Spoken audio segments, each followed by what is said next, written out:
वही होते जा रहे हैं। हम सब एक भीड़ मुल्क होते जा रहे हैं, और उसमें सबसे ज़्यादा अगर कोई खो गए हैं तो वो राजनीतिक दल के कार्यकर्ता हैं। और ये मैं बहुत मतलब विनय के साथ, मेरे मन में राजनीतिक कार्यकर्ताओं के प्रति, वो चाहे कोई भी दल के हों, प्रगतिशील दल के जो कार्यकर्ता हैं उनके प्रति बहुत प्रेम है, और मैं खुद भी एक राजनीतिक दल की कार्यकर्ता हूँ। लेकिन मैं कहना चाहती हूँ कि हम इस तरह से खो गए हैं कि हम भूल गए हैं कि कार्यकर्ता क्या होते हैं। हमको लगता है कि सत्ता कहीं ऊपर से किसी सरकार के आने से मिलती है, और हमारा काम है कि हम वो जो लोग वहाँ बैठे हैं उनके इर्द गिर्द घूमते रहें और वो वहाँ से कुछ हासिल कर लें, मतलब छोटा मोटा कुछ गाड़ी, कोई पुलिस कर्मचारी वगैरह वगैरह, वो सत्ता है। हम भूल गए हैं कि असल कार्यकर्ता अपनी सत्ता लेते हैं लोगों से, जन आंदोलनों से, और इसीलिए जन आंदोलनों के साथ ये संवाद बहुत इम्पोर्टेंट है। अभी आप लोग सरकार में शायद ना हो, लेकिन आप सब कार्यकर्ता हैं, आप सब राजनीति कर रहे हैं, इन द सेंस कि राजनीति का मतलब है कि सामाजिक आर्थिक बदलाव के लिए काम करना, और आप लोग एक दूरगामी सामाजिक राजनीतिक आर्थिक बदलाव और एक वैकल्पिक व्यवस्था निर्माण के लिए काम कर रहे हैं। तो मैं कहना चाहती हूं कि सबसे ज्यादा राजनीति आप लोग कर रहे हैं। जो राजनीतिक दल में बैठे हैं वो तो पता ही नहीं है कि कर क्या रहे हैं। मुझे खुद लगता है कई बार कि कर क्या रहे हैं हम सब, और इसीलिए हम लोग अलग अलग जो राजनीतिक दल के कार्यकर्ता हैं उनके साथ यही संवाद जो अभी मैं आपसे कर रही हूं, ये हम करने की कोशिश कर रहे हैं। वही करने की कोशिश सेवाग्राम में भी कर रहे थे। मेधा दीदी जो मोहन खेड़ा की बात कर रही थी वहाँ वो गई थी, मैं उस दिन तो वहाँ नहीं थी, लेकिन बाकी 4 दिन वहीं थी। वहाँ हम लोग ये करने की कोशिश कर रहे हैं कि क्योंकि जब तक राजनीतिक दलों का राजनीतिकरण नहीं होगा, जब तक कि वो वापस लोगों के मुद्दों के लिए लड़ाई लड़ने को कार्यकर्ता होना नहीं समझेंगे, तब तक हम कुछ भी करते रहें, ये काम पूरा नहीं होगा। और हमारा काम, मैं तो मानती हूँ विपक्ष होने के नाते, इंडिया गठबंधन के जितने दल भी हैं उनके और हमारे सबके सामने ये यक्ष प्रश्न है। विपक्ष की राजनीति से काम नहीं बनेगा। वैकल्पिक सामाजिक राजनीतिक आर्थिक व्यवस्था के लिए हम सब मिलकर काम करेंगे, तब कुछ रास्ता बनेगा, और उसमें मुझे उम्मीद आप सब लोगों से दिखाई पड़ती है। और हम सबको मिलकर उस दिशा में कुछ न कुछ निर्माण करने की जरूरत है। मैं तो 2 चैलेंज मानती हूँ हमारे युग का चैलेंज, कि मैं एक भूगोल की नागरिक हूँ।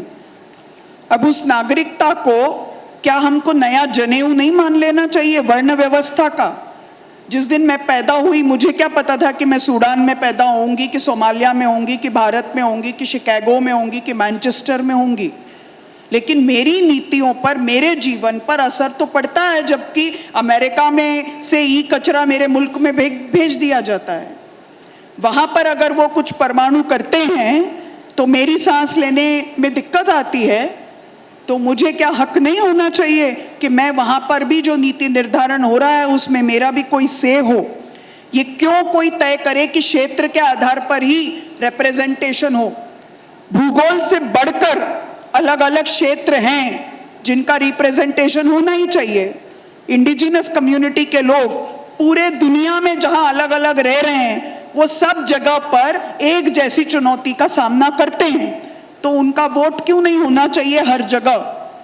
ये हमारे सामने का नया सवाल है, क्योंकि तकनीक ने हम सबको ऐसा बना दिया है कि अब थोड़े दिनों में एस जयशंकर जो हमारे विदेश मंत्री हैं, उनके प्रति बहुत सम्मान के साथ बोल रही हूँ, क्योंकि उनकी जगह कोई और भी होंगे तो वो क्या ही कर लेंगे। आज की स्थिति क्या हो गई है? एक तरफ ये कैप्चर राज्य चल रहा है मार्केट का, और दूसरी तरफ ऐसा भी बहुत संभावना है कि एक कंपनी तय करती है कि मेरे देश के किसान क्या बीज बोएंगे। मेरे देश के लोग यहाँ रहते हैं और वो पता नहीं कौन सी कंपनी के लिए, जो कि कहीं हेडक्वार्टर होगा किसी यूएस में और कोई चाइना बेस्ड कंपनी होगी सपोज, उसके लिए काम करते हैं। तो काम के घंटे तय अब इन 3-4 मुल्कों में से कौन करेगा? और इसीलिए ऐसा होता है कि लार्सन एंड टर्बो ये बयान दे देते हैं कि 90 घंटे काम करो, क्योंकि उनको तो कोई फर्क नहीं पड़ता। तो ये जो नए उपनिवेश तैयार हुए हैं, इनसे लड़ने की तैयारी हमको करनी पड़ेगी, और ये भूगोल से बड़ा मामला है। अब जैसे आपके हैदराबाद के हैं वो गिग वर्कर्स के लिए काम करते हैं, शेख सलाउद्दीन भाई, हाँ हमारे नेशनल वर्किंग ग्रुप के सदस्य हैं, ओके। अब पूरे देश में मंदसौर से लेकर के तो सब जगह गिग वर्कर्स की एक समस्या है, लेकिन गिग वर्कर्स का कोई रिप्रेजेंटेशन, भौगोलिक रिप्रेजेंटेशन से सम्य होकर के पार्लियामेंट में उनकी आवाज पहुंच रही है क्या? ये सवाल है हमारे सामने। तो क्या ये जो अलग अलग आज काम करने वाले अलग अलग ऑर्गेनाइज्ड ग्रुप्स हैं, जिनकी अपनी अपनी समस्याएं हैं, उनको क्या आवाज नहीं मिलनी चाहिए हमारे लोकतंत्र के अंदर? और अगर नहीं मिलती तो उनके लिए उन चुनावों की क्या प्रासंगिकता रह जाती है, जिसमें कि केवल उस क्षेत्र के जो डोमिनेंट वर्किंग ग्रुप्स हैं, सिर्फ उनका इंटरेस्ट एड्रेस होता है? ये हमारे सामने का सवाल है, और इसके बारे में हमको सोचना चाहिए। जब हम ये बात कहते हैं तो बहुत सारे लोग बोलते हैं कि अरे ये तो बहुत दूर की बात है, और ये तो कोई यूटोपिया है। पर बात यह है कि ये जो चल रहा है ये ऐसे ही चलता रहेगा, ये सोचना ज़्यादा बड़ा यूटोपिया है, या ये जो चल रहा है इसके सामने बहुत बड़ी चुनौती है और ये धरधरा कर एक दिन गिर पड़ेगा, ये सोचना ज़्यादा बड़ा यूटोपिया है? इसके बारे में हमको ज़रूर सोचना चाहिए।